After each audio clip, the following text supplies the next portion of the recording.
Nous sommes le 25 mars 2019 et nous entamons ainsi la dernière semaine du mois. C'est un plaisir pour toute l'équipe du Grand Rendez-vous de vous retrouver ce soir et de rester en votre compagnie pour écrire les dernières pages de ce jour. Mesdames et messieurs, bonsoir, merci d'être là.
C'était donc les prévisions météorologiques de la matinée de demain 7 h. Et nous remercions tous ceux qui nous suivent depuis Zé, dans le département de l'Atlantique. Laissez-moi vous dire que la grande émission de ce soir est conduite de main de maître par le réalisateur Didjoro Togbeno. Alors, qu'est-ce qu'on aura au menu du grand rendez-vous de ce soir, mesdames et messieurs? Laissez-moi vous dire que le protectionnisme du marché agricole serait un avantage économique.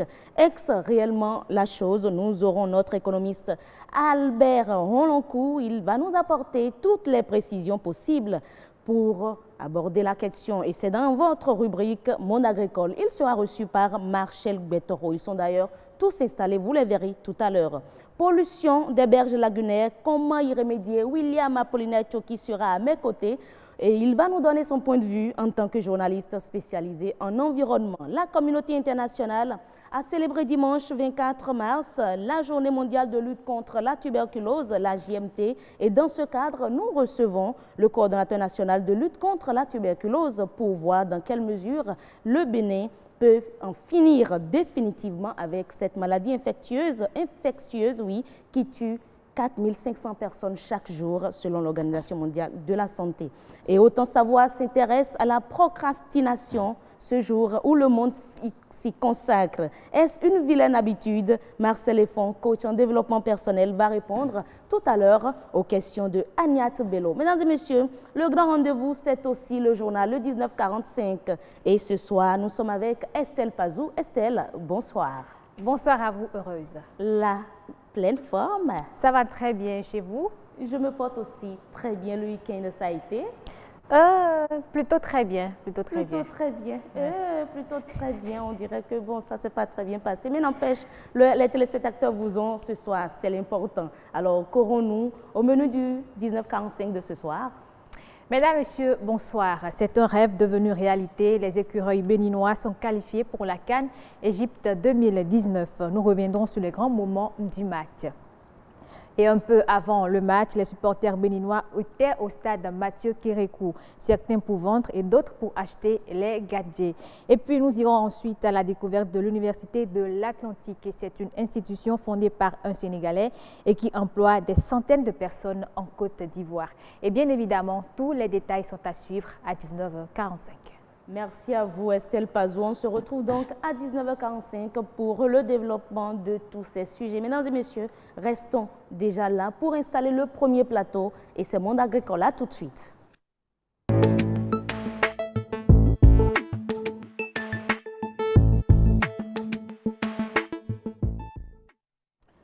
protectionnisme du marché agricole est un avantage économique. On reçoit Albert Roloncourt, il est économiste. Il sera reçu tout à l'heure par Marcel Gbetoro, qui nous propose d'ailleurs cet élément que je vous invite à suivre. Il y a un grand problème qui se pose. Les producteurs locaux n'arrivent pas à écouler correctement leurs produits. C'est un problème de politique et gouvernementale.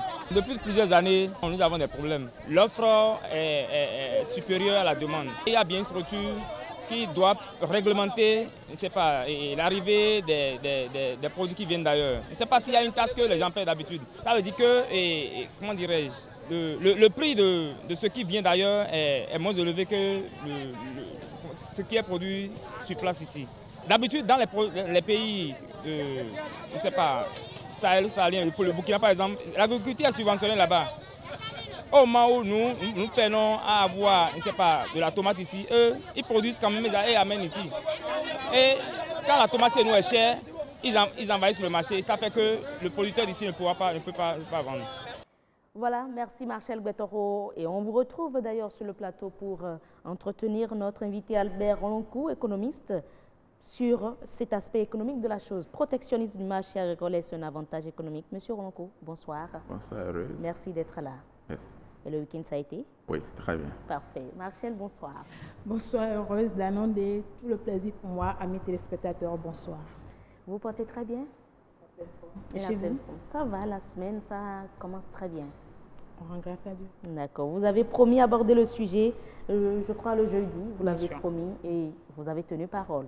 Merci bien. C'est bien dit, chose promise, chose due. Nous sommes sur ce plateau et je suis bien évidemment avec monsieur professeur Albert Roloncourt pour aborder le volet économique de la sécurisation du marché agricole. Mais il faut déjà noter qu'en matière d'économie agricole, il faut plutôt dire protection des marchés agricoles. Alors professeur, dites-nous, êtes-vous d'avis avec ces acteurs qui pensent que le marché agricole aujourd'hui au Bénin est moins protégé?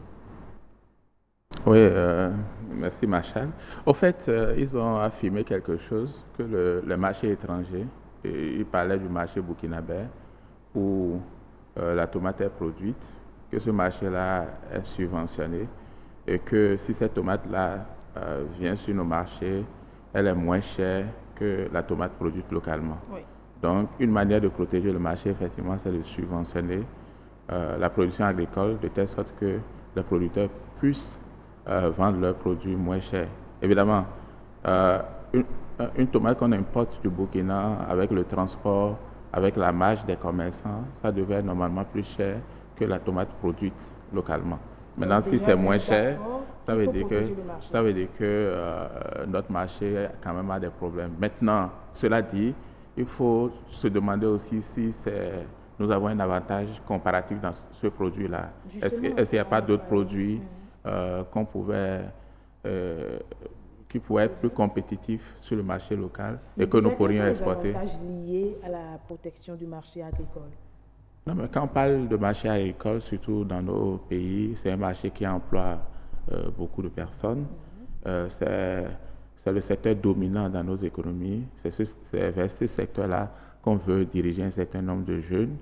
Donc, le fait que les gens puissent produire et puissent vendre et que ces producteurs-là ne soient pas concurrencés par des produits qui viennent de l'extérieur, c'est déjà une bonne chose. Ça veut dire que ça crée d'emplois, ça crée de revenus, ça sort les gens de la pauvreté et puis ça permet à l'État d'avoir des recettes et puis de bien fonctionner. Donc là, nous ne parlons pas du protectionnisme. Non, le protectionnisme, en fait, quand on met le isme à la fin, ça veut dire qu'on est vraiment dans une attitude où on veut vraiment protéger, on veut interdire par exemple l'importation des produits qui viennent de l'extérieur. Or, quand vous voyez le Bénin et le Burkina, en prenant cet exemple-là, le Bénin et le Burkina sont dans un même espace économique, l'UEMOA, la CEDEAO, où il y a le tarif extérieur commun, où les produits du cru, les produits qui ne sont pas trop transformés comme les produits agricoles, peuvent traverser librement les frontières. Donc le Bénin ne peut pas se mettre à protéger son marché. Si le Bénin le fait, le Burkina va faire des représailles et puis... Ainsi de suite, le Togo va faire la même chose, le Nigeria. Mais est-ce que cela voudra dire que l'intégration aujourd'hui peut être perçue comme une solution pour la protection du marché agricole? Oui, bon, quand on parle de l'intégration économique, il y a deux aspects qu'il faut voir. Il y a l'aspect horizontal, c'est-à-dire les gens, les producteurs qui se situent au même niveau de la filière, soit c'est des agriculteurs, ou bien des transformateurs, ou bien des commerçants, ils s'associent pour pouvoir faire certaines activités ensemble. Évidemment, quand les producteurs s'associent et qu'ils peuvent acheter les intrants de façon groupée, ça peut leur revenir moins cher. S'ils peuvent vendre leurs produits groupés, ils peuvent avoir plus de pouvoir de négociation vis-à-vis des acheteurs. Donc, à partir de ce moment, ça peut leur profiter. Ils peuvent vendre leurs produits plus chers, acheter les intrants moins chers. Donc, c'est une manière de se protéger. De la même manière, lorsqu'on se situe verticalement au sein de la filière, ceux qui vont acheter chez les producteurs peuvent, par exemple, leur donner du crédit, les financer, et puis ils peuvent adopter des technologies, augmenter la productivité et produire moins cher. Donc, l'intégration est véritablement une solution pour pouvoir se protéger. Oui. Mais est-ce qu'au niveau aussi des taxes, parce que quand on parle d'importation, c'est des taxes qui sont sur les produits et autres. Au niveau des produits importés, est-ce qu'il ne faut pas revoir aussi le système des taxes? Oui, c'est ce que je disais tout à l'heure, à savoir que nous sommes dans un espace économique où il y a des règles qu'il faut respecter. Vous ne pouvez pas taxer des produits agricoles qui viennent du Burkina. C'est interdit par les accords de la CEDEAO et de l'UEMOA. Donc, à partir de ce moment, si vous faites ça, c'est que vous êtes en train de freiner des règles internationales auxquelles vous avez librement consenti. Voilà, dans cette mesure, que faire? Oui, c'est ça. C'est ça que je te dis. Il faut laisser l'importation. C'est ça que je te dis. C'est-à-dire en dehors des initiatives privées où les acteurs même peuvent s'organiser et s'intégrer horizontalement et verticalement, l'État peut voir est-ce que dans ces secteurs-là, on a vraiment d'avantages comparatifs? Est-ce qu'on n'a pas d'avantages comparatifs dans d'autres secteurs et que peut-être il faut diriger les agriculteurs vers ces secteurs? Des exemples à nous donner? Oui, par exemple, nous savons que nous exportons par exemple de l'ananas vers le Burkina, vers le Nigeria, etc. Ça veut dire que dans ce secteur, déjà, on a un avantage comparatif. Okay. Le Burkina et le Nigeria ne peuvent pas venir nous concurrencer sur ce secteur. Donc, si les producteurs se dirigent vers cela, ça peut être déjà très intéressant. C'est-à-dire dans le choix du produit. Oui, c'est d'étudier les marchés et de voir ce marché-là, nous n'avons pas d'avantage comparatif. Donc, on peut pas s'investir dans ce secteur-là. Mais dans ce secteur, on a un avantage comparatif. Mais justement, en parlant de produits, ça me rappelle quelque chose. Est-ce qu'il n'y a pas aussi la question de la qualité du produit? Oui, l'un des instruments de protection, c'est la qualité. Par exemple, nous pouvons dire que la tomate qui vient du Burkina n'est pas une tomate bonne à consommer, tout ça. Mais ces barrières non tarifaires sont aussi réglementées. Si vous mentez sur ça, ça va être compliqué. Parce que ça va mettre souvent un dispositif de contrôle. Donc, si vous voulez l'utiliser comme une arme de protection et non pour sécuriser les consommateurs, les autres vont percevoir ça et ils vont dire que vous êtes... Tout ça fait partie de la sécurité des consommateurs. Est-ce que vous avez constaté que la tomate qu'on importe du Burkina, que c'est impropre à la consommation? Si vous l'avez, alors il y a des structures. Faites un tour, par exemple, je ne l'affirme pas, mais faites un tour, par exemple, à Dantokwa, vous allez voir des camions de tomates importées qui sont là, stationnés, et puis c'est des tomates, l'odeur, franchement, que vous avez là, c'est... Ça laisse à désirer. Vous n'aimez pas l'odeur de la tomate? Pas l'odeur de la tomate. Pas l'odeur de la tomate importée. Oui, mais... Non, mais si c'est pourri, de toutes les manières, les consommateurs qui importent aussi, ils sont dans le jeu. Si ils importent de la tomate et une bonne partie est pourrie, c'est qu'eux autres, ils vont perdre. Et ils ne trouveraient plus intéressant d'importer de la tomate. Donc, s'ils continuent à importer, malgré les avaries qu'ils ont, ça veut dire que c'est peut-être la tomate burkinabé vraiment moins chère et que même avec ces pertes-là, ils arrivent à rentabiliser leur activité commerciale. Ça veut dire probablement qu'au niveau de la tomate, nous n'avons pas un avantage comparatif.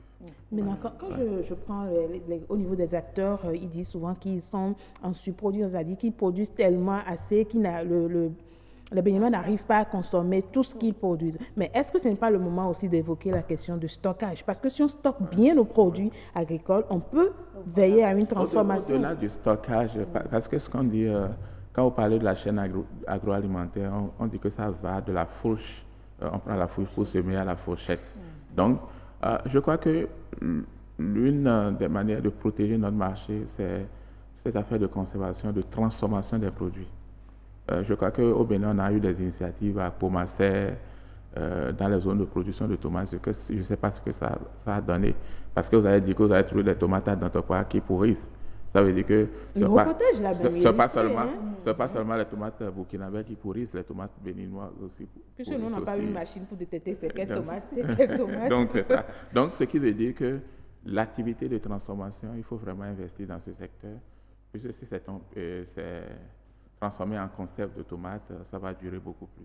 Donc, et là, ça peut même permettre au Bénin d'être indépendant en matière des boîtes de tomates, des conserves, boîtes de conserve de tomates, par exemple. Oui, pourquoi pas. Mais est-ce qu'il y a des produits qu'on peut cibler ou que nos acteurs, nos gouvernants peuvent cibler et financer, subventionner leur production pour quand même penser à leur protection? Ce que je veux vous dire, c'est que dans l'activité agricole, il y a ce qu'on appelle le phénomène de la toile d'araignée.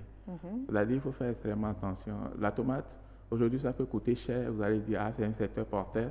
Et puis, l'année prochaine, tout le monde produit la tomate. Et puis, ça devient moins cher. Et puis, l'année qui suit, les paysans disent, on ne va plus faire la tomate. Donc, c'est très compliqué de faire des prévisions au niveau du secteur agricole. C'est pourquoi les solutions que nous préconisons du genre, il faut faire des transformations, il faut conserver, tout ça là, ça fait des solutions, je pense, plus durables que parfois de cibler certains secteurs. Alors, j'ai une toute dernière question pour résumer un peu ce que nous avons dit. Est-ce qu'aujourd'hui, protéger le marché agricole constitue un avantage ou un inconvénient pour l'économie béninoise, tout simplement? Non, je vais avoir une réponse mitigée.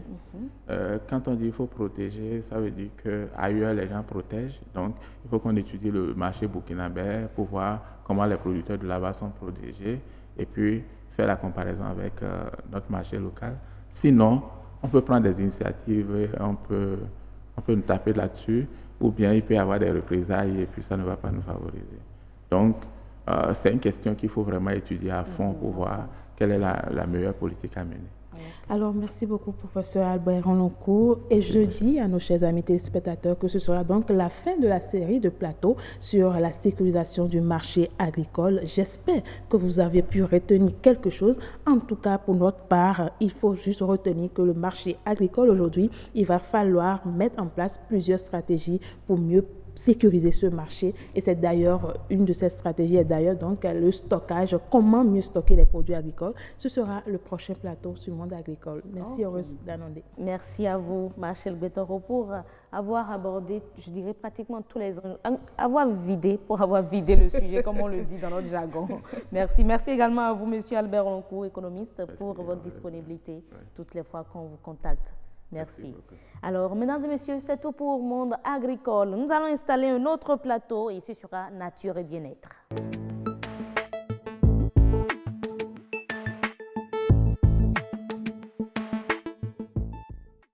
Pollution des berges lagunaires, comment y remédier? Nous recevons à présent un journaliste spécialisé en environnement, William Tchoki, pour nous donner son point de vue. Mais d'abord, nous allons suivre son reportage réalisé sur nos berges lagunaires. À tout de suite. Le chenal de Cotonou, c'est environ 5 km de long pour 300 mètres de large. Il a été ouvert sur la mer pour lutter contre les inondations à Cotonou. C'est une action menée par l'administration coloniale, c'était en 1885.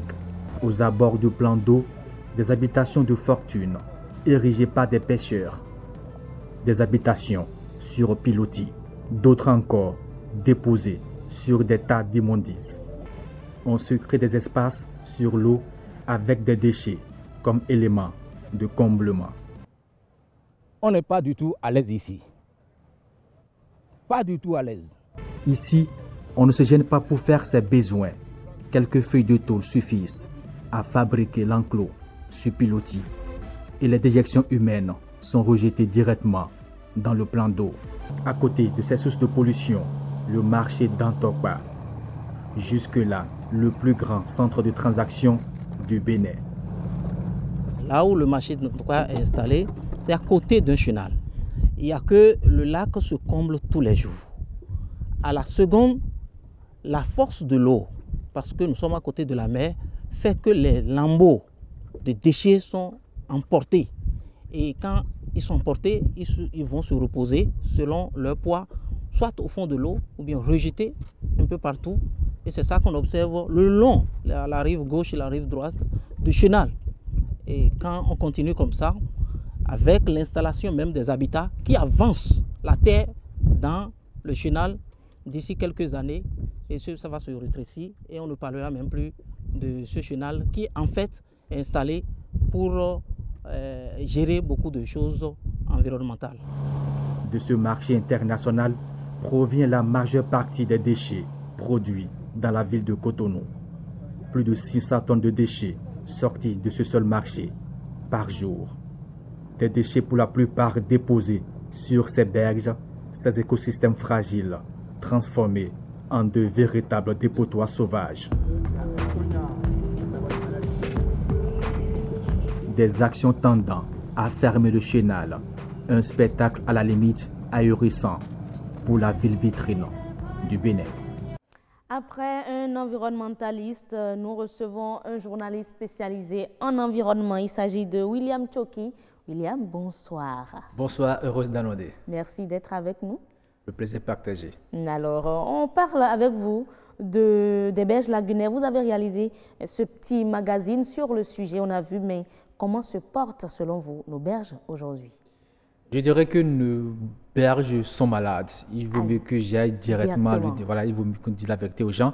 C'est vrai, quand on parle de berges, on a des berges, je prends côté Grand Popo. À ce niveau, on peut dire que ça va mieux. Quand on va aussi à Porto Novo, les berges aussi n'ont pas tellement de problèmes. Mais ici à Cotonou, nos berges ne se portent pas du tout bien. Vous faites un tour à Dantokwa, vous voyez les tas de déchets que tout à l'heure ce magazine vient de montrer. Ça montre un peu l'aspect, le visage que présentent les berges ici à Cotonou. On voit très bien d'ailleurs toutes ces images que nous envoie le réalisateur qui malheureusement ne nous honore pas, déjà cette ville, je ne dirais pas capitale, mais métropole de notre pays. C'est la ville vitrine de notre pays. Quand les gens descendent ici au Bénin, c'est d'abord ici qu'ils viennent. Et quand on dit on va au marché d'Antokpa, c'est le plus grand marché, je dirais même l'un des plus grands marchés de la sous-région. Bien sûr, quand les gens vont et qu'ils doivent aller sur le pont, vous voyez un peu le spectacle que cela offre. Ce n'est pas bien pour notre ville, ce n'est pas bien pour notre pays. Notre pays surtout qui parle ou bien qui centre ses actions sur le tourisme. Voilà, le tourisme. Vous avez bien compris. Voilà. C'est surtout même le nœud du problème. On parle du tourisme et puis quand on vous dit on veut visiter notre ville Cotonou et que les gens vont tomber sur ces images, ça ne donne pas du tout l'envie de revenir. Mais j'espère qu'avec les autorités, les nouvelles autorités... Avant d'en venir aux propositions, aux souhaits, qu'est-ce qui selon vous justifie cet état de choses? C'est le marché d'Antokwa. Il faut enlever le marché de là pour avoir des berges propres? Vous savez, souvent, heureuse, quand je discute avec les camarades, les collègues, même des spécialistes aussi en environnement, je leur dis que la solution, selon moi, pour qu'on ait ces berges qui respirent mieux, c'est de déplacer le marché d'Antokwa. Je crois que les autorités ont certainement compris que c'est la meilleure solution, parce que si D'Antokwa est toujours là, on aura tous les déchets à ce niveau. Quand on dit par exemple que le marché d'Antokwa produit plus de la moitié des déchets de la ville de Cotonou, vous imaginez, et que nulle part on sait comment gérer ces déchets. Les gens, une fois ils produisent ces déchets, c'est sur ces berges-là qu'on les met. Les gens même profitent de ces déchets pour se créer de l'espace sur l'eau. Parce que le marché n'arrive même plus à prendre ou à garder tout le monde qui vient sur le marché. Donc les berges, avec les sachets, les déchets, on fait le comblement? Les gens se sont fait de l'espace sur l'eau avec ces déchets. Et par conséquent, on essaie quand même de fermer le chenal de Cotonou. Si on ne fait rien, dans 5-10 ans, on risque de bloquer ce chenal et ce serait très dangereux pour la ville de Cotonou. Déjà, on parle d'inondation. Ce chenal permet quand même d'évacuer un peu d'eau. Si on le ferme, c'est foutu pour la ville de Cotonou. Mais pourtant, nous savons qu'il existe bel et bien une loi qui protège, qui, je dirais, sanctionne le mauvais assainissement au niveau de ces berges lagunaires, mais toujours rien. Tellement de plateaux consacrés à la chose, toujours rien. Qu'est-ce qu'il faut faire? Est-ce qu'il y a un problème de sensibilisation, de communication qui ne passe pas? Je crois qu'on a déjà beaucoup communiqué par rapport à l'incivisme qui règne à ce niveau. On a dit aux gens que ce n'est pas bien ce que nous faisons. On a dit que c'est un écosystème très fragile. On a dit à peu près ce que le lac Nokwe nous donne comme produit halieutique. C'est l'un des lacs les plus poissonneux de la sous-région. Et là, est-ce qu'on Et doit dire que aujourd'hui, c'est l'un avec des ce que plus nous voyons pollués? comme déchets, ce n'est plus sûr parce que tout ce que nous jetons dans ces déchets-là, les produits à liquide, les consomment et cela nous revient encore dans les plats. Ça veut dire que ce que nous jetons comme déchets, cela On encore nous les revient encore reconsomme. dans nos plats. Alors, je dis par rapport à la loi, je dirais que c'est l'incivisme des populations. L'incivisme tout court des populations qui ne veulent pas comprendre, mais qui ne veulent pas comprendre, voilà, oui, que ces déchets que nous jetons sur ces berges-là vont nous revenir dans nos plats, et que ces déchets que nous jetons là ne donnent pas une bonne image pour la ville de Cotonou. Et quelque part aussi, il y a une certaine complaisance de ceux-là qui doivent faire appliquer cette loi. Si vraiment on sanctionnait comme cela se doit, je suis sûr que ça allait diminuer. Mais la solution, selon moi... Existe-t-il des sanctions en la matière d'ailleurs? Si, il y a la loi 4 sur l'environnement qui a donné tout un armada de tests pour décourager ce comportement. Mais la solution, selon moi, heureuse d'annoncer, c'est de déplacer le marché d'Antokpa de là. C'est la seule solution. Parce que seule solution? Oui. Moi, je me dis que d'Antokpa, à côté du lac Nokwe, ne font pas bon ménage. Ah bon. Selon moi. Les gens peuvent aller contre cette idée, mais selon moi, c'est ça. On déplace le marché d'Antokpa de là. On est sûr d'avoir des berges qui pourront mieux respirer. Parce que ces berges ailleurs attirent des touristes. On peut installer des hôtels là. Les gens peuvent venir dans le marché d'Antokpa, dormir dans ces hôtels et aller faire le marché. Donc je me dis que quelque part, on gagnerait mieux en réparant ces berges.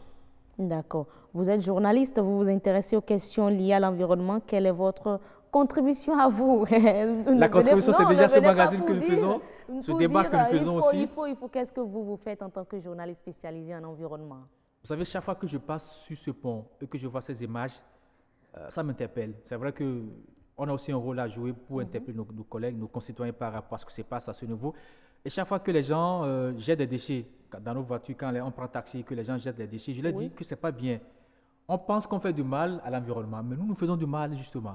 Parce que ces odeurs, ou même ces déchets que nous versons sur ces berges-là, ces odeurs que nous respirons, ces odeurs nous rendent malades. Après tout, c'est nous-mêmes qui inhalons ces odeurs. Donc je me dis, en protégeant notre environnement, on vivra mieux. Peut-être qu'on vivra 100 ans, c'était bien si, quand même qu'aujourd'hui, vivre 100 ans, ce n'est pas pour beaucoup de gens. Mais je me dis, si on protège notre environnement, on peut mieux vivre. Je crois que c'est la leçon que moi je donne souvent aux gens. Mais je dis, si on protège aussi nos berges, on pourra aussi gagner beaucoup d'argent à ce niveau. Parce qu'ailleurs, on a vu, les gens protègent les berges. On a vu un peu ce que ces berges procurent comme économie, comme devise à ces différents pays. D'accord. Vous avez donné comme principale solution la délocalisation, du marché international d'Antokpa. Mais en attendant, parce que ça ne va pas se faire d'ici à demain, qu'est-ce qu'il faut faire en attendant? En attendant, il faut qu'on applique de façon rigoureuse les tests en la matière. Il faut décourager son comportement des gens. Si l'État va dire, OK, je mets un barrage, une clôture à ce niveau, on dégage tout ce qui est déchets à ce niveau-là, on érige des infrastructures, on met des surveillants là, comme on l'a fait au niveau des plages. Aujourd'hui, on a des plages propres. On a du plaisir à aller sur nos plages, à aller prendre de l'air. Voilà. Donc, on peut aussi le faire au niveau des berges. On est sûr d'avoir quand même quelque chose de propre, de potable, de viable, j'allais dire, pour notre pays. Mais la situation en l'état, avec la loi disponible, est-ce que selon vous, les acteurs qui ont déjà eux-mêmes rédigé cette loi, ces tests-là, ne peuvent pas également de leur côté faire quelque chose? Est-ce que nos députés, nos hommes politiques doivent rester au niveau de l'Assemblée, voter les lois et puis c'est tout, on met à la disposition de la population pour le respect? Je l'ai dit tout à l'heure, c'est l'application de ces lois. Les lois existent. Vous savez, on est champion en matière de loi dans notre pays, mais c'est l'application qui pose problème. Si on l'applique de façon rigoureuse, par exemple, on dit que quelqu'un qui verse des déchets au niveau de cette berge-là, qui doit payer par exemple 500 000 d'amende, il encourt des peines de prison, ça va décourager des gens. Mais qu'est-ce qui nous empêche? Vous avez dit que les tests prévoient les sanctions. C'est la complaisance justement, parce qu'on dit tout le monde est parent au Bénin. C'est l'enfant de mon oncle, voilà, c'est l'enfant de ma tante, c'est l'enfant de ti, voilà, on est frères, on est cousins, et puis on ne veut pas respecter les tests. Tant qu'on va continuer à dire c'est mon jeune frère, c'est mon cousin, c'est mon si, on va continuer à végéter dans cette insalubrité. Wow. C'est quand même terrible de vivre une telle situation. Alors, avant de vous laisser partir, parce qu'on a encore juste une à 2 minutes pour terminer, qu'est-ce que vous vous proposez aujourd'hui? Nous avons un chef d'État qui accepte être impopulaire, Qu'est-ce que vous proposez, vous lui proposez aujourd'hui? Si lui-même se penche sur cette décision, parce que qu'on le veuille ou pas, il a pris le tourisme à cœur. Et ça, également, la protection de nos berges lagunais participe également au développement du tourisme. Oui. Qu'est-ce que vous lui proposez, vous, en tant que journaliste? Il nous écoute. Nous avons les tests, nous avons les lois. Vous revenez qui... toujours aux tests. Justement, parce que c'est ça le nœud. En fait, vous savez, on ne peut rien faire dans ce pays, enfin dans tous les pays, bien sûr, sans se baser sur les tests. Voilà, le respect des tests. C'est les tests qu'on sait tous accepter, on a voté cela, on a accepté. Donc, il faut l'appliquer dans toute sa rigueur. Soit on le fait et on est sûr d'avoir des berges propres, mais j'ai appris qu'après le passage de ce magazine que j'ai réalisé, que les autorités ont décidé quand même de faire quelque chose. Voilà, quand je disais qu'il nous suit, je n'avais pas menti. Je crois que le ministère du cadre de vie a dit que d'ici là, avant la fin de l'année 2019, qu'ils vont quand même essayer de faire quelque chose au niveau des berges. Moi, j'attends vraiment qu'ils le fassent, parce que si on ne le fait pas, ça risque de contaminer d'autres berges. J'ai dit tout à l'heure à grand propos, on sent que ça respire mieux. À Porte-Novo aussi, ça respire mieux. Mais ici, à Cotonou, il faut qu'on fasse quelque chose. Je veux que vraiment que les responsables du ministère du cadre de vie descendent, réagissent comme cela se doit pour qu'on ait des berges plus propres. Plus propres. Merci beaucoup, William Apollinaire Tchouki, pour tout ce que vous faites pour le bien-être déjà côté environnement de la population. Merci pour tout. Bonne soirée à vous. Merci beaucoup, heureuse d'avoir. Merci à vous. Alors, mesdames et messieurs, on poursuit le grand rendez-vous de ce soir et à présent, nous allons recevoir le coordonnateur national du programme de lutte contre la tuberculose.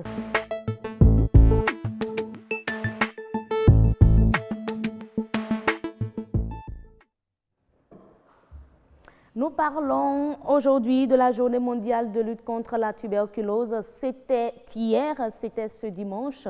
Aujourd'hui, nous recevons le coordonnateur du programme national de lutte contre la tuberculose pour parler de la situation épidémiologique dans notre pays et ce qu'il faut faire aujourd'hui pour en finir définitivement avec cette maladie infectieuse. Mesdames et messieurs, voilà, recevez avec moi le coordonnateur. Merci d'être là, monsieur. Bonsoir, madame la journaliste. Vous vous portez très bien. Merci. Et vous? Je me porte très bien. Merci beaucoup. Comme je le disais tantôt aux autres invités, votre week-end, ça a été? Oui, très bien. Merci beaucoup. C'était un week-end de réflexion sur la problématique de la lutte contre la tuberculose, puisque, comme vous l'annonciez, le 24 mars de chaque année a été retenu par la communauté internationale pour réfléchir sur la lutte antituberculeuse. Il faut déjà dire que vous êtes Afolabi Dissoué, comme je le disais, coordonnateur du programme national de lutte contre la tuberculose. Pourquoi déjà la célébration a été faite avant la date prévue dans notre pays? Oui, le 24 mars, comme je disais, a été choisi par la communauté internationale pour réfléchir sur la lutte antituberculose parce que Robert Koch, qui a découvert le bacille tuberculeux, a découvert un 24 mars. C'est pour ça que cette date a été choisie. Cette année, le 24 mars tombe sur un dimanche et pour permettre au maximum de personnes de participer à la célébration de cette journée, nous avons voulu décaler quelques jours plus tôt pour donner à cette fête-là toute son importance. Alors, l'Organisation mondiale de la santé nous dit que près de 4500 personnes en meurent pratiquement chaque jour. Alors, quelle est la situation dans notre pays?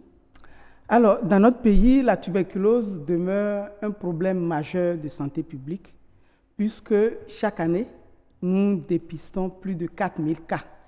Nouveaux cas? Nouveaux cas. Car nous, quand on parle de tuberculose, on parle des cas toutes formes confondues. Il y a plusieurs types. Il y a plusieurs types. Les nouveaux cas, c'est ceux qui n'ont jamais fait la maladie. Et ceux-là représentent environ 3000 cas que nous dépistons chaque année.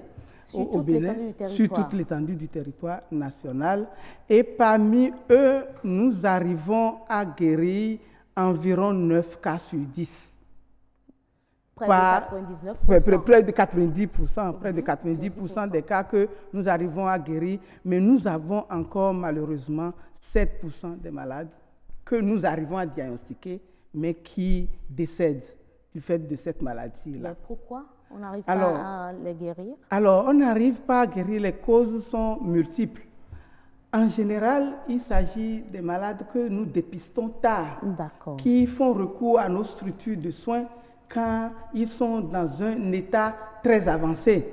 Et quand la situation est celle-là, malgré le traitement, qui est un traitement qui est gratuit, qui est un traitement qui est efficace, malgré ce traitement, on n'arrive pas à guérir certains de ces malades.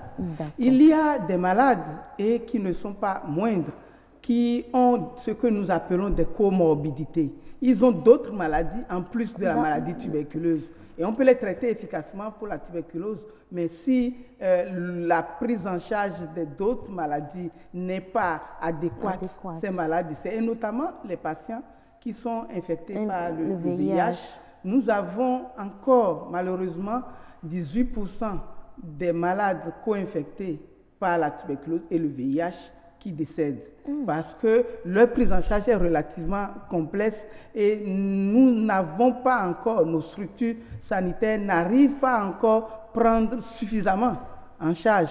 Qu'est-ce qui bloque? C'est le plateau technique, c'est la formation du personnel? Alors, donc ce qui bloque, on ne va pas dire ce qui bloque, ce qui fait qu'on a encore ce taux relativement élevé. Il faut dire que, il faut mettre un bémol en disant que nous ne faisons pas exception. Hein. Dans beaucoup de pays, le taux est nettement plus élevé. Cela dit, pour nous, c'est une préoccupation. C'est une préoccupation. On veut avoir 0% de décès parce que nous avons tout ce qu'il faut pour que nous puissions prendre en charge correctement ces maladies-là. Là également, c'est le retard aux soins qui fait que les malades viennent dans un état où on n'a pas toujours, où c'est difficile de pouvoir les traiter et d'avoir des résultats conséquents. Il y a également les ressources humaines.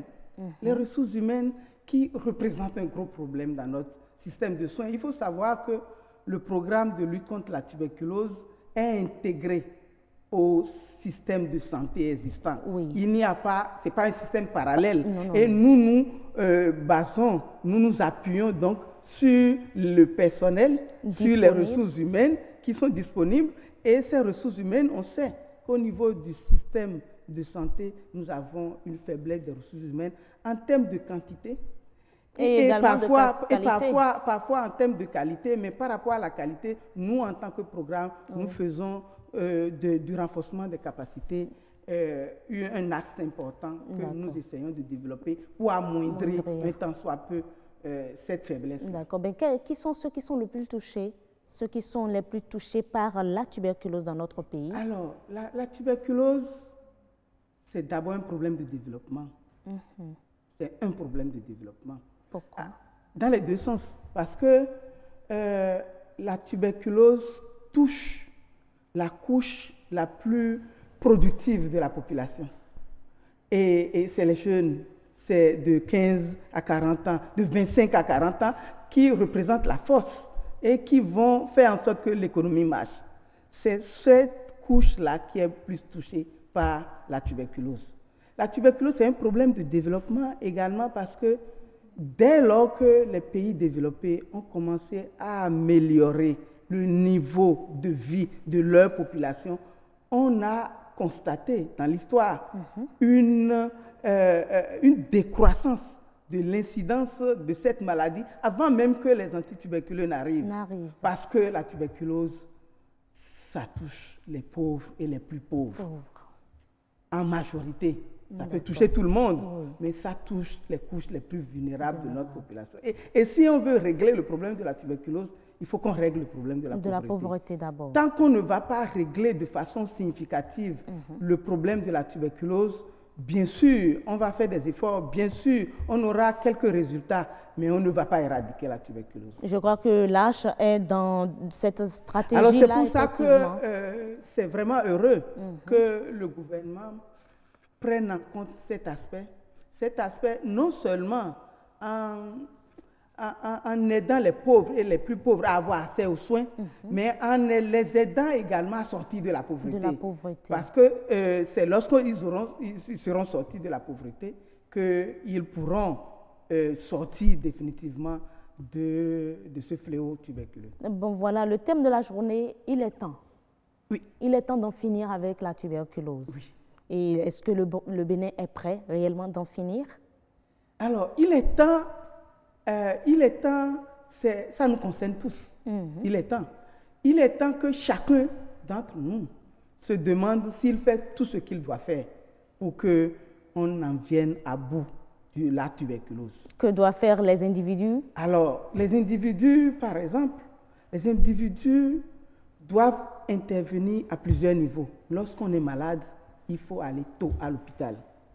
Lorsqu'on a dans son entourage quelqu'un qui a la tuberculose, qui tousse, parce que c'est le symptôme majeur. C'est le signe principal. Lorsqu'on a quelqu'un qui tousse, et surtout si cette toux dure plusieurs semaines, on dit en 2-3 semaines, il faut envoyer cette personne vers les structures de soins. Alors, il est temps que chacun se dise, le tuberculeux, c'est lui, mais ça peut être moi. Qu'est-ce que je dois faire, moi, pour l'aider à ce qu'il guérisse, pour l'accompagner, pour ne pas le stigmatiser? Parce que lorsqu'on le stigmatise, il va être replié sur lui-même, il ne va pas faire recours aux structures sanitaires et il ne va pas être traité correctement. Il est temps que chacun fasse l'effort pour que son cadre de vie soit assaini. Au niveau individuel, c'est ça. Mais ce thème, il est temps concerne nous tous. Il est temps que vous, journalistes, que vous puissiez nous aider. On le fait d'ailleurs. Vous n'avez pas pris par la direction des relations publiques pour être ici. Et c'est ce que vous faites, je vous en remercie. Les nombreux concours que vous organisez pour les médias, c'est toujours la communication pour vous. Je vous en remercie, mais ça ne doit pas s'arrêter au 24 mars. Parce que la tuberculose ne s'arrête pas au 24 mars. La tuberculose, c'est tous les jours de l'année. Et il faut que cette veille-là, il faut qu'on puisse maintenir cette veille pendant toute l'année. Il est temps également que les décideurs politiques se rendent compte que la tuberculose, c'est un problème de développement. Et si on ne règle pas le problème de la tuberculose, on ne peut pas régler le problème. Et à ce titre, vraiment, il faut féliciter le gouvernement pour les actions qui sont menées parce que est-ce qu'on peut ainsi les féliciter si je reviens à vos propos? Près de 3000 nouveaux cas chaque année au Bénin. Est-ce qu'on a réellement une volonté politique qui accompagne la lutte contre la tuberculose dans notre pays? L'engagement politique, il est là. Mais pour avoir des résultats, il faut que cet engagement puisse durer dans le temps. Et donc, les promesses, les initiatives, il faut que ces initiatives durent dans le temps. On ne peut pas régler le problème de la tuberculose si on ne règle pas le problème de la pauvreté. Cet engagement politique, il faut que ça dure dans le temps pour que réellement on puisse avoir un impact sur la pauvreté. Ce que nous avons aussi constaté et que le peuple béninois aussi déplore, c'est qu'on ne voit pas souvent les acteurs du programme sur le terrain. Vous êtes là pour la prise en charge au niveau thérapeutique, le traitement. C'est juste ça? Vous ne descendez pas sur le terrain pour apporter l'information aux populations, vous laissez ça aux médias? Alors, nous, on n'est pas journalistes, hein? Et donc c'est pour ça qu'on a signé des partenariats.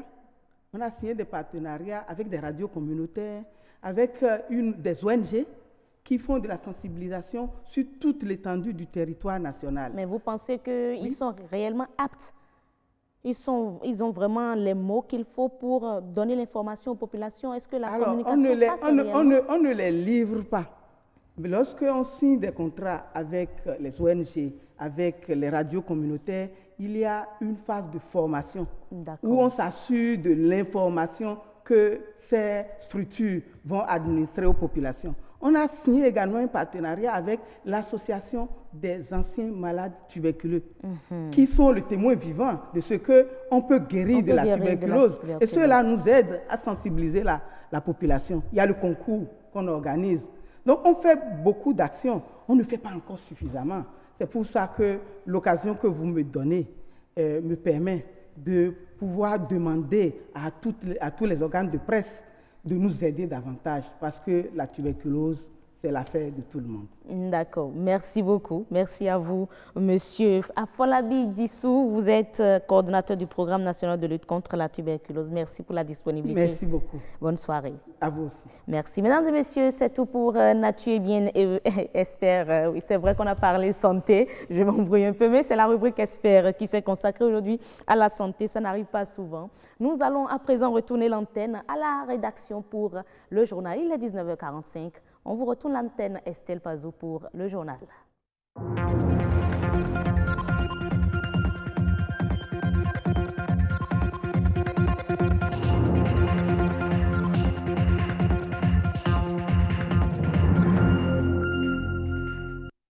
Bonsoir à tous et bienvenue dans cette édition du journal. C'est fait, les écureuils ont décroché leur ticket pour la CAN en 2019. Le 11 national sera bel et bien en Égypte. Les grands moments du match dans ce journal.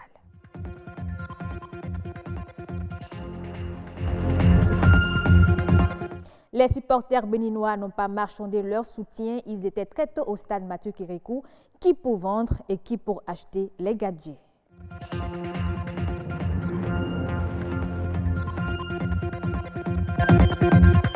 Et puis, on ira à la découverte de l'Université de l'Atlantique. Et cette institution fondée par un Sénégalais et qui emploie des centaines de personnes en Côte d'Ivoire.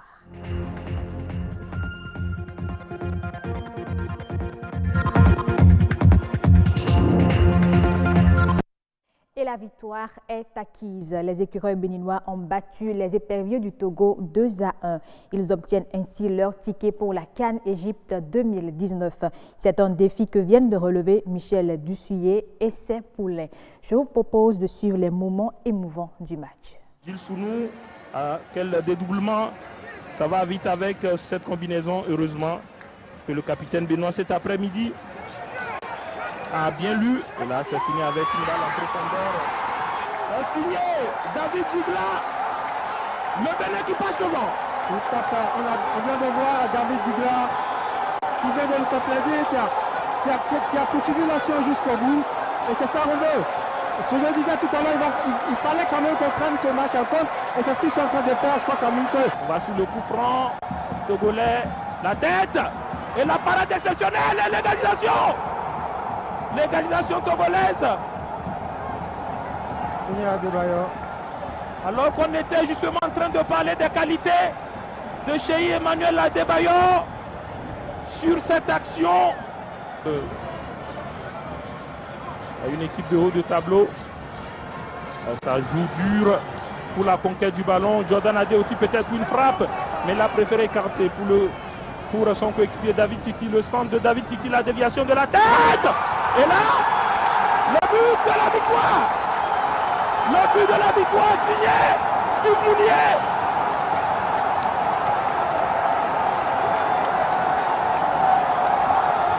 Et voilà, c'est terminé. C'est fait. C'est historique.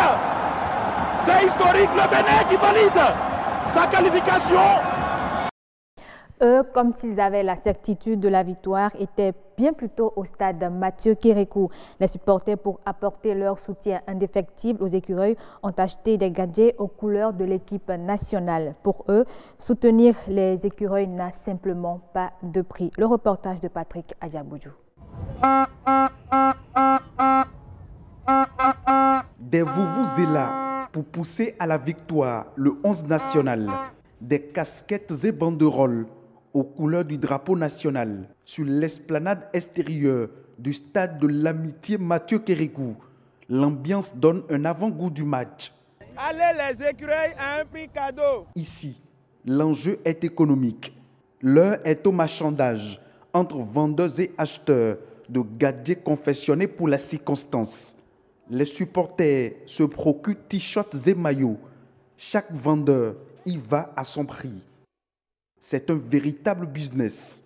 Allez les écureuils à un prix cadeau. Depuis le matin, vous avez déjà vendu pour combien? Bon, je ne pourrais pas dire le prix, le nombre exact, mais je sais que j'ai déjà vendu une quantité importante quand même. L'unité, c'est à combien? L'unité est à 3 000, le complet est à 5 000. À un prix cadeau. Oui, les gens payent, c'est juste pour supporter les écureuils. On a dû baisser le prix pour pouvoir couler un peu la marchandise pour les clients, pour les supporter. Pour une victoire assurée. Vous avez amené combien de quantités? J'ai amené 400 maillots ici. Et j'ai déjà au moins vendu la moitié. Il y a des maillots qu'ils ont fabriqués ça ici. Mais moi, je vends l'original. Bon, moi, je vends l'original à 10 000. Oui. Oui, beaucoup même. C'est depuis juillet que je suis en train de vendre. Tous les matchs, juste là, quand juste premier sportif football sont devenus obligatoires. Le drapeau là, ça je fais ça à 500. Ça le 500, ça je fais ça à 2000 francs. À quelques heures avant l'accès au gradin, les fans se mobilisent. Le mot d'ordre, c'est le jaune or. Je veux acheter. Non, je suis en train de discuter du prix avec le vendeur. Vous voyez. Bon, il a dit 3 000. Bon, c'est pas cher. Hein? Je pense que c'est une manière pour moi peut-être d'accompagner l'équipe nationale. Donc acheter un maillot à 3 000 pour supporter mon pays pour la qualification en Égypte, ça ne veut rien dire. Comme vous le constatez déjà, oui, je vais faire des maillots pour pouvoir supporter mes écureuils. Oui, bon, moi je vois que c'est un peu la qualité, hein, c'est pourquoi je l'ai acheté comme ça. Bon, les t-shirts, je les ai déjà pris là-bas. Là-haut, ils ont vendu ça à 5 000. J'ai déjà pris ça. Et je veux aussi le drapeau. Je viens de prendre ça à 300 seulement. Pendant que ces commerçants improvisés se donnent à cœur joie à leurs affaires, le 12e homme promet jouer sa partition pour motiver les écureuils à réussir le challenge. De quoi offrir aux Béninois la joie de savourer une 4e participation à la Coupe d'Afrique des Nations, Égypte 2019. Ah là, le joli geste technique de Stéphane Sessegnon qui va centrer par le pénalty. Et l'ouverture du score signé Cécile. Et le football est également une industrie qui génère un énorme flux financier au-delà de l'enjeu sportif. Hier, au stade Mathieu Kérékou, le match du Bénin contre le Togo a suscité un véritable business.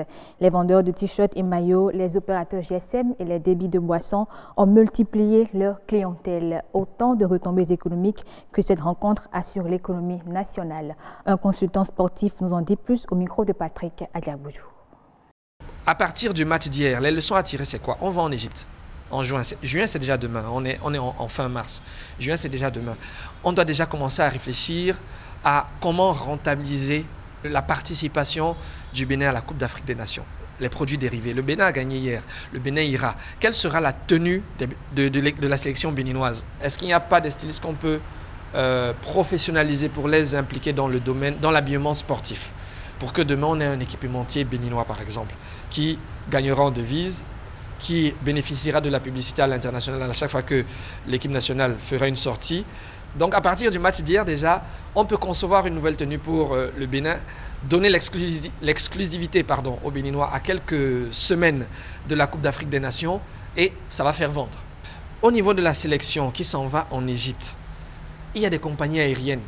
Le Bénin n'a pas encore de compagnie pour ce type de déplacement, mais il y a des compagnies aériennes avec qui on peut avoir des partenariats pour subventionner les billets, pour qu'en échange, on fasse peut-être la publicité de ces entreprises-là sur les chaînes de télévision ici. Aller à la Coupe d'Afrique des Nations, c'est pas seulement aller regarder les matchs, non, c'est pour que des Béninois partent d'ici et arrivent en Égypte et qu'ils aillent promouvoir leurs produits là-bas. Il y a autour des stades des boutiques, il y a des foires qui sont organisées, il y a des concerts. Et ce n'est pas le jour J qu'on le fera, c'est dès à présent qu'il faut aller contacter les entrepreneurs égyptiens, contacter la chambre de commerce égyptienne, contacter le gouvernement égyptien. C'est des pistes de solutions pour que le moment venu, il y ait des stands Bénin devant chaque stade où aura lieu la compétition, par exemple. On se rend à présent en Côte d'Ivoire pour aller à la découverte de l'Université de l'Atlantique. Cette institution fondée par un Sénégalais emploie des centaines de personnes. Elle est devenue incontournable dans le secteur de l'enseignement supérieur en Côte d'Ivoire. Envoyés spéciaux Moussaba et Harouna Diouf de la radio-télévision sénégalaise. Il lui aura fallu 40 ans, 40 années pour bâtir cet empire.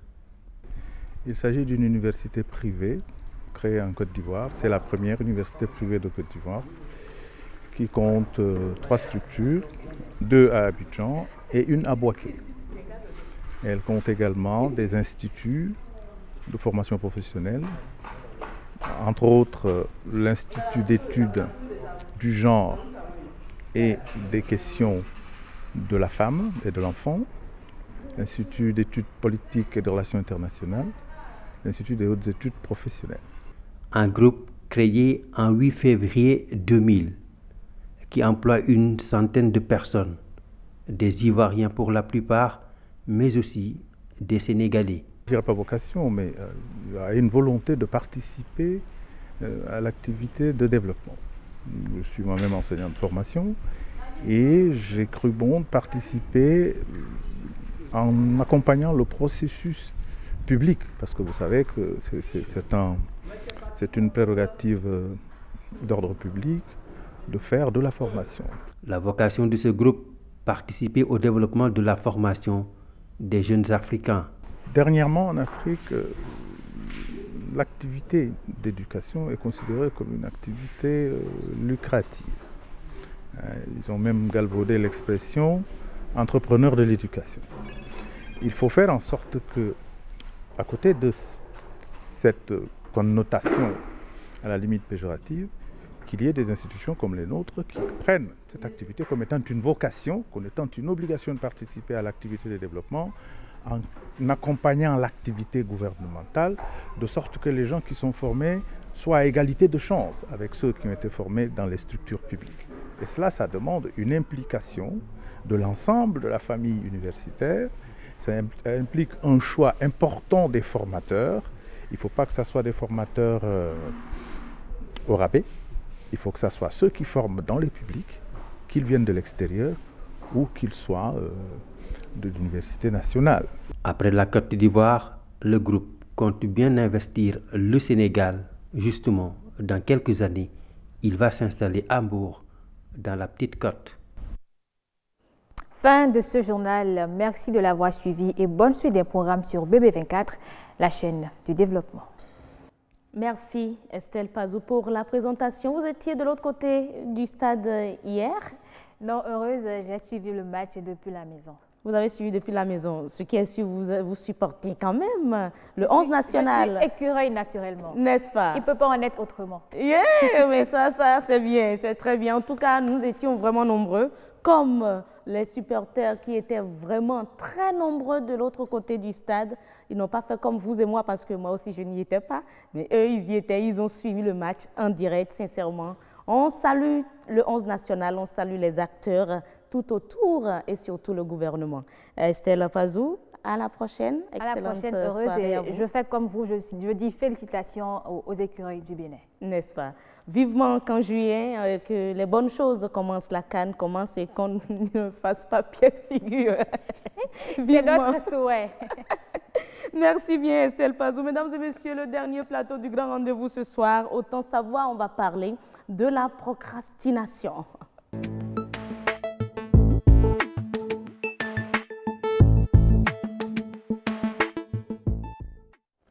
Nous célébrons la journée mondiale de la procrastination ce jour. Autant savoir se consacre à la chose. Est-ce une vilaine habitude? On va en parler, mais d'abord, on suit cet élément réalisé par Agnate Bello avant de la retrouver sur le plateau avec son invité. À tout à l'heure.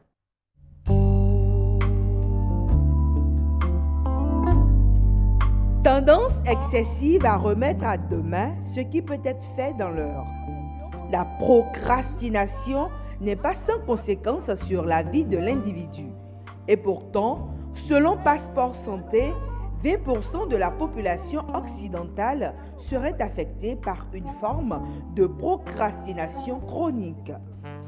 Tout commence par un premier report, qu'on juge sans conséquence, et de report en report, le procrastineur voit les commandes de sa vie lui échapper. Des chercheurs se sont intéressés aux sources du problème.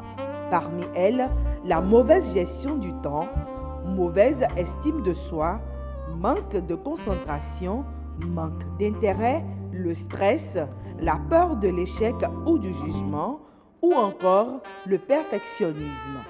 Alors, comme pour toute maladie, il faut d'abord se reconnaître malade et, si possible, se faire accompagner sur le chemin de la guérison. Mais soyez sans crainte, il est possible de s'en débarrasser à travers quelques astuces. D'abord, identifier les raisons de la procrastination. Redéfinir ses priorités et les décliner en étapes à suivre. Surtout, ne pas se culpabiliser si une fois en passant, on procrastine. C'est seulement quand la procrastination devient récurrente qu'elle peut causer de réels dommages, surtout dans la vie professionnelle. Merci Agnès Bello. On se retrouve sur le plateau. Bonsoir. Bonsoir Rose Danondé, mesdames et messieurs, bonsoir chez vous. Comment allez-vous? Je vais bien, merci. D'accord, on reçoit Marcel Effon un lundi, ça n'arrive pas souvent. Comment vous allez Marcel Effon, coach en leadership et développement personnel? Merci heureuse, et voilà, c'est l'exception aujourd'hui, je suis sur le plateau un lundi. Grâce à Agnès Bello et grâce à cette journée qui se consacre à la procrastination, franchement. Ouais, vous allez y arriver. Je vais y arriver. Le mot, il n'est pas facile. Il n'est pas facile du tout. Alors, il ne se laisse pas apprivoiser facilement. La procrastination, est-ce une vilaine habitude? On va y répondre tout au long de notre entretien avec Marcel Effon. Mais déjà, on rappelle qu'aujourd'hui, nous sommes le 25 mars. C'est la journée de la procrastination. Et on aimerait avoir déjà l'avis du coach. Est-ce que pour lui, la procrastination, c'est une mauvaise habitude? Alors, je vous remercie pour cette opportunité quand même d'être sur le plateau de la télévision un lundi. Ce n'est pas de mes habitudes. De toutes les façons, ce n'est pas de mes habitudes sur le plateau de 224. Ce qui est sûr, les téléspectateurs qui vous attendent toujours les mercredis vous auront le mercredi. Absolument, je touche du bois et je reviendrai avec plaisir. Alors, il faut déjà avouer que prononcer la procrastination, il faut faire l'exercice plusieurs fois. Comme bien sûr, a commencé à le faire déjà heureuse, oui. Et il faut faire l'exercice plusieurs fois avant de pouvoir le prononcer. La procrastination, je peux dire, oui, la procrastination, a priori, lorsqu'on en parle, les gens prennent ça en fait comme quelque chose d'abord de négatif. Et c'est d'ailleurs la raison pour laquelle nos parents disent, ne remets pas à demain ce que tu peux faire maintenant. Pour dire la procrastination, en fait, remet en demain, il trouve malheur en chemin. Voilà. Il y a tellement d'adages pour vous décourager en fait à reporter, à remettre à demain. Je peux dire la procrastination, en fait, c'est le fait de reporter à demain quelque chose que vous pouvez faire aujourd'hui. C'est le premier sens, en fait, de la procrastination. Mais pour vous, il y a un deuxième sens? Naturellement, il y a un deuxième sens parce qu'on ne peut pas quand même... Il y a d'autres adages qui disent, par exemple, il ne faut pas remettre à demain ce que vous devrez faire après-demain. Donc, c'est une manière aussi de dire qu'on a encore le temps. Oui, qu'on a encore le temps, donc c'est de la procrastination. Alors, pourquoi aujourd'hui, on doit parler de la procrastination, qui est une journée mondiale de la procrastination? Parce que la procrastination, en fait, c'est l'outil ou c'est le thème qui symbolise, en fait, le fait que vous faites ou que vous ne faites pas. Et comme vous, le fait qui symbolise que vous faites ou que vous ne faites pas. Alors, je vais alléger ça. La procrastination, en fait, c'est le symbole, du fait que vous faites quelque chose ou que vous ne faites pas la chose. D'accord. On a prévu alors de parler de la procrastination aujourd'hui, le 25. C'est la journée mondiale de la procrastination. Mais dans le collège des journalistes et à l'étude de ce sujet, et un collègue peut dire, mais pourquoi nécessairement on doit parler de la procrastination le 25? On peut le reporter pour la fin de la semaine comme pour la semaine prochaine. Donc, c'est une procrastination. Quelqu'un peut penser, en fait, que plutôt que de parler de la procrastination aujourd'hui, pour les téléspectateurs, pour être au goût du jour, pour être dans l'actualité, on peut reporter cela et en parler un peu plus tard. Oui, mais dans ce cas, il ne s'agit plus de paresse, hein? Oui, on va voir tout à l'heure dans quelle mesure, en fait, la procrastination peut être signe de paresse. Alors, il y a des raisons fondamentales ou vraies, parfois, en fait, qui nous amènent à décider de reporter un sujet. Mais la bonne gestion du temps, la bonne gestion, en fait, de la vie, veut que chaque chose soit faite au moment où il faut le faire. Et quand on commence à déplacer le moment où on doit faire quelque chose, on dit simplement qu'on est en train de procrastiner. D'accord. Et c'est la raison pour laquelle quelqu'un qui, dans le collège de journalistes, qui devrait décider qu'on parle de la procrastination aujourd'hui, voudrait qu'on en parle le vendredi, est en train de faire de la procrastination. Et c'est là où on parlera certainement de la procrastination négative. Parce que tout le monde sait, lorsque nous parlons de la procrastination un 25 mars, qui est la journée alors mondiale de la procrastination, c'est beaucoup plus opportun. Ça se sent vraiment meilleur et mieux qu'on en parle plus tard. Mais si on a des contingences, si on a des raisons fondées qui font que, alors c'est beaucoup plus important et normal d'en parler plus tard. On va reporter ce qui est également de la procrastination, mais de la procrastination positive. D'accord. Voilà. Ça veut dire qu'il y a la bonne procrastination et il y a la mauvaise procrastination. Est-ce qu'on doit parler même de mauvaise procrastination? Oui, ou dire tout simplement la paresse? Oui. En fait, la procrastination négative, devient peut s'apparenter à la paresse ou c'est de la paresse? Devient un signe de paresse. D'accord. OK? Et oui, devenir un signe de paresse aussi, c'est trop dit parce qu'il y a des hormones quand même au niveau, OK? Des individus qui changent en fonction de l'âge. Et quand vous prenez par exemple les jeunes, c'est beaucoup plus facile pour eux de procrastiner que de faire ce qu'ils ont prévu de faire parce que ces hormones n'ont pas pu prendre le temps d'être disciplinés et d'être aguerris pour faire ce qu'on a prévu de faire maintenant et tout de suite. C'est-à-dire la notion de discipline. Oui, il manque du sens de discipline. Et parfois c'est hormonal, ça ne dépend pas toujours. Par contre, quand vous prenez quelqu'un qui a la quarantaine, qui a la cinquantaine, voire la soixantaine, c'est plus facile pour lui lorsqu'il te donne un rendez-vous pour 17h, d'être là à 17h moins le quart. OK? Parce qu'il a pris le temps de conditionner ses hormones de sorte que lorsqu'il décide de faire quelque chose, il s'organise à le faire et il met des outils en place pour pouvoir le faire. Alors, coach, si vous permettez, qu'on le veuille ou pas, on n'a pas beaucoup de temps, donc il faut qu'on aille naturellement, il faut qu'on aille très vite. D'accord. Comment fait la différence entre la bonne procrastination et la mauvaise procrastination? Heureuse, permettez. Oui, cela est tout à fait simple à comprendre. Lorsque vous voyez quelqu'un qui travaille tout le temps, il travaille tout le temps, mais il n'a pas de résultat. OK? Alors, lorsque vous avez 2 tâches à faire, on a beaucoup plus tendance à aller vers la tâche la plus facile. OK? Et on reporte la tâche la plus compliquée. Exemple, quand vous venez dans votre bureau, vous avez un rapport que vous devez déposer à votre chef, mais c'est plus facile pour vous de vous lever, d'aller dire à un collègue, en fait, qui devrait avoir une émission à 13h. Mais entre se lever pour aller dire à un collègue qui aura une émission à 13h, ce qu'on peut d'ailleurs même faire par téléphone, et rester concentré pour dire, bon, la chose la plus importante maintenant et urgente, c'est faire le rapport. On reporte le rapport parce que le rapport est plus difficile. Donc, il est plus contraignant. Il est plus contraignant. Alors, pour connaître en fait les vrais procrastineurs, ce n'est pas compliqué. Il faut voir la façon dont ils courent à la dernière minute. Ils sont toujours des médecins urgentistes. Et parce qu'à un moment donné, en fait, ce que tu dois faire, ça devient important et urgent. Et ce qui devient important et urgent, tu n'as pas le choix que de le faire. Donc, le temps est là. Et tu as 10 minutes pour faire quelque chose peut-être qui a besoin en fait de 2 heures de temps. Donc, tu te mets la pression et tu le fais vaille que vaille. Et au lendemain, tu dis, bon, pour la prochaine fois, s'il y a encore des choses comme ça, je m'y prendrai à temps. Alors, dans ton jeune âge, ton incapacité à pouvoir conditionner tes hormones et pouvoir t'aligner et faire ce que tu dois faire dans le temps qu'il faut faire, alors ça t'échappe tout le temps. Donc, tu te retrouves à un moment où tu n'as pas le choix que de le faire. Donc, tu cours, donc tu es un bon procrastineur. Par contre, on peut procrastiner positivement, comme je l'ai dit. Il y a des choses que nous faisons maintenant qui n'ont pas besoin d'être faites maintenant. Dans les outils, dans la matrice de la gestion du temps, il y a des choses quand même qui sont importantes qu'on doit faire maintenant pour que ces choses-là ne deviennent pas importantes et urgentes. En termes de priorité, non? En termes de priorité.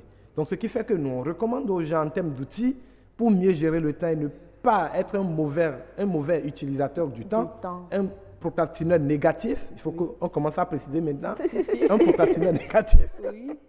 Donc, il faut savoir en fait quelles sont les choses importantes qu'il faut faire. Les choses importantes, généralement, nous les voyons comme par exemple un rapport, on le voit, mais on dit, ce n'est pas encore urgent. Mais malheureusement, on va retirer l'électricité, il n'y aura pas du carburant dans le groupe et c'est en ce moment qu'on aura juste 1 heure de temps pour pouvoir faire le rapport.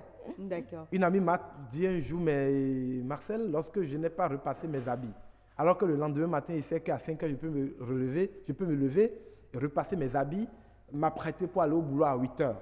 Et qu'il se fait qu'on coupe le courant à 4 heures et qu'on ne donne pas le courant avant 8 heures. Est-ce qu'on peut dire que je suis quelqu'un de mal organisé? Je dis oui. Le repassage de l'habit devrait pouvoir être fait pendant le week-end. N'est-ce pas? Alors, lorsque on ne devrait pas attendre 5 heures du matin. Dans ce cas, on risque de tous se retrouver dans la procrastination. Oui, mais c'est justement ça. Nous procrastinons tout ce que nous devons faire. Nous procrastinons tout ce que nous devons faire et malheureusement, on est rattrapé par le temps. Et ce qui est positif, normalement, c'est de procrastiner en fait ce qu'on ne devrait pas faire.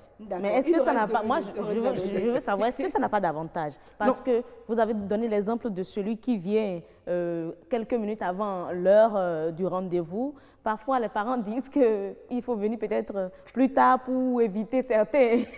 Oui, naturellement, à l'ère moderne, aujourd'hui, on ne peut pas ne pas faire de la procrastination. Parce qu'aujourd'hui, vous avez toutes les informations. Il y a beaucoup de choses à faire en même temps. Donc, avec les outils de communication aujourd'hui, on a l'impression d'avoir 1000 choses à faire au même moment. Mais pour pouvoir faire la bonne chose, il faut procrastiner la chose qui n'est pas importante. D'accord. Donc, choisir la moins importante. choisir la plus importante. Donc, la moins importante. D'où la procrastination positive. Plutôt que de rester sur son Facebook ou sur son WhatsApp, en train de lire toutes les informations que des gens vous envoient, qui banalement vous prend 1 heure de temps, 2 heures de temps. Et qui ne vous servirait peut-être à rien. Et que vous faites toujours la promesse à une tante, à un ami, à un parent, à un collègue, de passer la voix et vous dites, mais j'ai jamais le temps. Vous devez pouvoir procrastiner le fait de passer 2 heures de temps sur votre téléphone à WhatsApp et dire, il est temps maintenant que je reporte la lecture de mes messages WhatsApp et que je passe à autre chose, celui d'aller voir ma tante. Il est temps que je procrastine la lecture de mes messages WhatsApp. De mes messages qui ne sont pas bien sûr importants. Voilà, il faut préciser.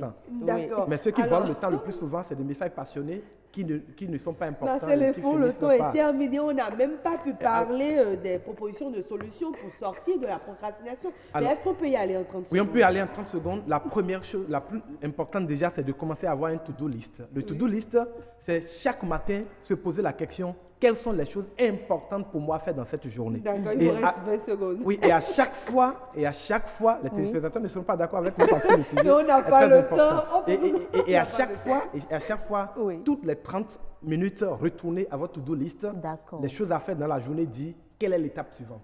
Les gens qui font ça, ils réussissent en fait à imprimer un rythme, une rigueur à leur discipline et à un moment donné, ça devient un réflexe. Ils ne vont plus vers les choses qui passionnent, qui les tirent, mais ils vont vers les choses qu'on devrait faire et ils savent procrastiner ce qui n'est pas important pour eux et vont vers le plus important, le plus urgent. Merci Marcel Effon. On n'a pas eu le temps de tout dire. J'aurais aimé qu'on puisse parler de l'importance de cette journée, comment est-ce qu'il faut la célébrer. Si on a le temps, on y reviendra. Sinon, eh bien, il y aura encore un autre 25 mars et vous aurez peut-être cette information. Dans une année donc. Dans une année donc. Sinon, en attendant, cessons de procrastiner et allons vers l'essentiel. Commencez déjà par vous-même. Voilà.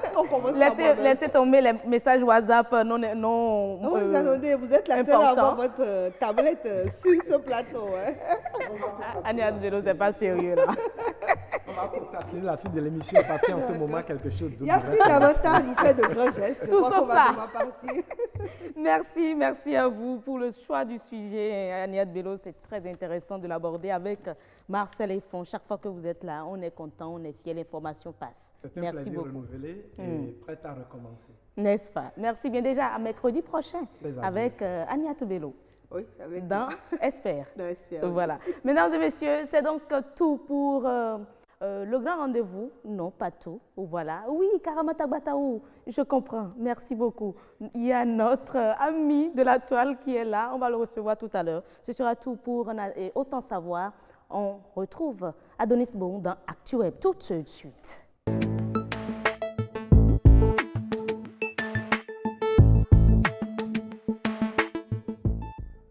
Nous sommes avec Adonis Boum, mesdames et messieurs, pour avoir les informations obtenues sur la toile. On était avec Estelle Pazou, on a eu les informations au niveau de la rédaction. Maintenant, on va sur la toile. Adonis, bonsoir. Bonsoir, heureuse. La pleine forme. Oui, je suis heureux parce que vous êtes heureuse et nous sommes heureux, ils sont heureux, tout le monde est heureux. Ah ben. On parlera essentiellement que de la victoire des écureuils.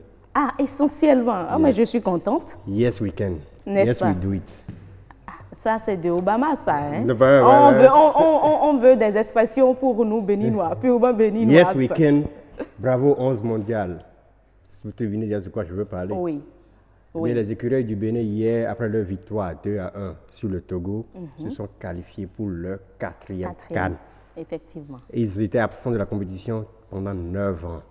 Il est temps. Donc, on est en Égypte en 2019. Après cette victoire, il y a eu beaucoup de commentaires, beaucoup de réactions. Vous avez trouvé l'écureuil où? L'écureuil est content. Il est délivré. Bravo, 11 mondial. Le gouvernement du Bénin, le Bénin vient de battre par 2-1 le Togo, se qualifiant ainsi pour la Coupe d'Afrique des Nations 2019 qui aura lieu en Égypte. Toutes les félicitations du gouvernement et du peuple béninois aux 11 nationales. Pour rappel, le chef de l'État a reçu les 11 vaillants défenseurs du foot. Hier, nous allons revenir vers la fin de la juste après le match. Oui. Eh bien, pour rappel, grâce à un but de Steve Mounier à la 82e minute, le Bénin mène désormais au score 2-1. C'est l'effervescence sur le stade de l'Amitié. Enfin, on vous replonge dans ce qui s'est passé hier. Nasiha, les gens de Monibeu sont venus taper pour savoir s'il y avait un problème. Maintenant, le Bénin est qualifié. Laissez-moi exprimer ma joie. Today, I'm so proud of Benin. Ça prouve vraiment qu'il lui n'était pas au pays, mais il était content de la victoire. De cœur et avec nous. 229 de PIK, quelle fierté. Oh là. 229 écrit comment? Avec le drapeau du Bénin. Oui, très joli à voir. Bruno Aoyo, merci à l'équipe du Togo pour le match valeureux. Le pays de mon père va jouer sa 4e camp, c'est-à-dire le Bénin. Je ne peux être plus heureux. Mais, pas de Nigeria-Bénin, s'il vous plaît. Je ne saurais plus sur quel pied danser, quel espoir. Merci, oui. Oh, nom de Dieu. Ça, c'est vrai aussi. Damade, en vrai, nous sommes des écureuils volants. Les éperviers ignoraient l'existence de cette race. Alexis Thierry, avant toute chose, il faut remercier le Bénin d'avoir débarrassé l'Afrique d'un certain Claude Leroy. Franchement, assez de commentaires. Mais il y en a toujours. Bonjour Géoffroy, c'est vraiment une victoire de tout le peuple béninois. Un nouveau départ pour le football béninois. Effectivement. Un nouveau départ, effectivement. Ça, c'est pas ce commentaire. Scato, je viens de faire limoger un entraîneur et d'envoyer à la retraite un capitaine. Ah bon? Je veux bien comprendre. Vous allez comprendre plus tard. King JPI avait pronostiqué avant le match, je vois un score de 1 pour le Bénin. Ah bon? Quelqu'un d'autre a commenté, il était dans le futur, le bro. Ah ben ça c'est bien. C'est-à-dire qu'il avait déjà prévu. Franchement, c'est un visionnaire lui là. Voilà. Afoussa Traoré, une femme. Donnez-moi un Q, donnez-moi un U, donnez-moi un A, un L, un I, L, I, E, accent de un S. Nous sommes qualifiés. Bravo, nous avons un écureuil. Saut différent, Fabiola Gaba. Allez, je ne veux rien entendre, mon pays est qualifié. Mais moi, je ne comprends pas cette effervescence. Mais franchement, on est décidé, on a compris que le peuple en a marre. On veut aller à la CAN. Et il y a eu le soutien qu'il faut partout dans le monde entier. Ah oui, je continue toujours avec Wilfried. On est à la CAN 2019, les gars. On y est. Allez les écureuils. Bénin du futur, félicitations football béninois. Maintenant, ramenez la coupe. Ça, c'est ça encore, c'est ce qu'il faut. Ramener la coupe. On va se réjouir, mais il faut se mettre au travail. Voilà, Alabi. Les écureuils du Bénin sont désormais officiellement à seulement 6 matchs du titre de champion d'Afrique pour le compte de l'année 2019. C'est pas seulement, hein. Tout comme le cinéma béninois, le football béninois est également en train de renaître de ce sens. Le Bénin se révèle au monde. Ça se passe de tout commentaire. Ah oui. La ministre de l'économie numérique soutient un moment de partage autour de notre équipe nationale. Et ils nous l'ont bien rendu. Bravo. Ah, merci beaucoup à la ministre. Tout à l'heure, on parlait d'envoyer un joueur à la retraite et d'envoyer un entraîneur à la porte. Oui. Emmanuel Adebayor. Emmanuel Adebayor. Non, mais il a quand même essayé de marquer son temps. Quand on veut dire Emmanuel Adebayor, il a démontré qu'il était un valeureux joueur sur qui son équipe peut compter. Peut-être c'était son dernier match. Ah, peut-être. Il avait annoncé que ce serait bientôt son dernier match. Le match du Bénin serait peut-être son dernier match. On attend les prochains jours vont nous édifier. Mais néanmoins, des gens lui ont rendu hommage. Oui, nous rendons hommage à cet homme, l'un des joueurs exemplaires exemplaires du football africain. Emmanuel Adebayor jouerait son dernier match avec le Togo. Malgré le but, son pays est éliminé. Il aurait aimé terminer en beauté, mais ça aussi, c'est le football. Adjamé Chéhi. Vous n'avez pas idée de comment je respecte Emmanuel Adebayor. Ça, c'est un truc de Bola Alabi. Footballeur complet, un des grands du continent, un des grands du monde. C'est le seul de qui j'avais peur ce soir. Les grands comme lui ont juste besoin qu'on les oublie un peu pour faire la différence. Effectivement. Oui. Et on l'a réellement oublié. Personne n'a parlé de lui pendant les échanges avant le match. Et effectivement, on l'a oublié. Même s'il était tenu par la défense béninoise hier, juste un coup instant, juste. En fait, on a senti qu'il en voulait. Il en voulait. On a eu même sa réaction après le but. C'est qu'il voulait réellement marquer. Il voulait. En fait, il voulait finir en beauté. Il a essayé. Il l'a fait. On salue l'homme. Pour ceux qui n'ont pas suivi le match, le Bénin a gagné 2-1 le Togo. Même s'ils n'ont pas suivi, ils le savent. Voilà. Mais nous déplorons juste les quelques incidents liés au match où on aurait appris qu'il y a des blessés. On aurait appris effectivement. On souhaite prendre rétablissement à toutes ces personnes. À toutes ces personnes impliquées. On termine par... Je disais que le président a reçu les écureuils hier. Oui. Ils auront une prime de motivation. Ils seront motivés. De la part du chef de l'État, très motivé. De la part du chef de l'État, du ministre du Tourisme et du Sport et de la FBF. Ah ben ça, c'est intéressant. Tout ce que je souhaite, s'il me regarde, pensez à moi. Ils vont penser à vous, ne vous inquiétez pas. Mais lorsque vous serez parmi le 11 national, ils vont penser à vous. Je vous donne encore une anecdote. Oui. Steve Mounier a marqué hier. Oui. Eh bien, il a marqué le jour anniversaire de sa maman. Ah bon, le 24 mars, sa maman fête son anniversaire. Il avait dit à sa maman, je marquerai un peu pour toi. Ah, il a fait un beau cadeau pour sa mère, franchement, et pour la nation. Merci beaucoup, Adonis. Il y a d'autres informations où ce sera tout. On est heureux que vous êtes heureux, ils sont heureux. Donc, et on est heureux que le 11 national soit heureux. Voilà. Donc, on va commencer à vibrer. OK. Eh oui, effectivement. Effectivement. Merci beaucoup, Adonis, pour toutes ces informations. Mesdames et messieurs, c'est définitivement terminé pour le grand rendez-vous. Ce qui nous reste, c'est juste de vous proposer la météo en rappel.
Mesdames et messieurs, c'était un réel plaisir de rester en votre compagnie, de passer la soirée de ce lundi avec vous. Vous avez aimé notre compagnie, nous avons aimé la vôtre.